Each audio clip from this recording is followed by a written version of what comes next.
તો ફાઇનલી મિત્રો અમે પહોંચી ગયા છીએ જુનાગઢ ઉપરકોટમાં।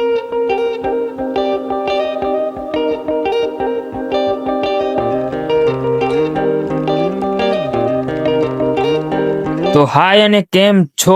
તો જેમ કે ચોમાસું ચાલુ થઈ ગયું છે અને ચોમાસું ચાલુ થાય અને ફરવા ન જાય એવું તો કોઈ દી બને નહીં। તો આ લગભગ 4 થી 5 દિવસનો ટૂર છે અને આપણે ખાલી એક જગ્યાએ નથી જવાનું, ઘણી બધી અલગ અલગ જગ્યાએ જવાનું। તો આ વ્લોગમાં બન્યા રહેજો કેમ કે બહુ મજા આવવાની। તો સૌથી પહેલા તો આપણે ગાડીમાં ગેસ ફૂલ કરાવી નાખ્યો કેમ કે પછી રસ્તામાં ઉપાદી। તો પછી આપણે થઈ ગયા હાલતા અને કલાકથી 1.5 કલાકમાં મોરબી આવી ગઈ। તો મતલબ રસ્તામાં વીરપુર આવતું હતું જ્યાં જલારામ બાપાનું મંદિર છે। તો સૌથી પહેલા તો જલારામ બાપાના દર્શન કરી લીધા। તો જલારામ બાપાના દર્શન કરીને જો આ હતી વીરપુરની બજાર, તો એમાં ઘડીક આંટો મારી લીધો। વીરપુર થી પછી સીધા આવી ગયા પરબધામ। તો જોવો આ હે પરબધામનું મસ્ત મંદિર। તો પરબધામે મંદિરના દર્શન કરી નીકળી ગયા તોરણિયા કેમ કે અહીંયા રામાપીરનું મંદિર છે। જોવો આ સામે દેખાય, લો થોડુંક નજીક કરવું તો આ હે રામાપીરનું મંદિર એને બાકી મસ્ત નારિયેળીનું ડેકોરેશન। તો હવે લગભગ આપણે જે રસ્તામાં જે મેઇન સ્થળો આવતા હતા અહીંયા બધે જઈ આયા। હવે ડાયરેક્ટ જવાનું છે જુનાગઢ।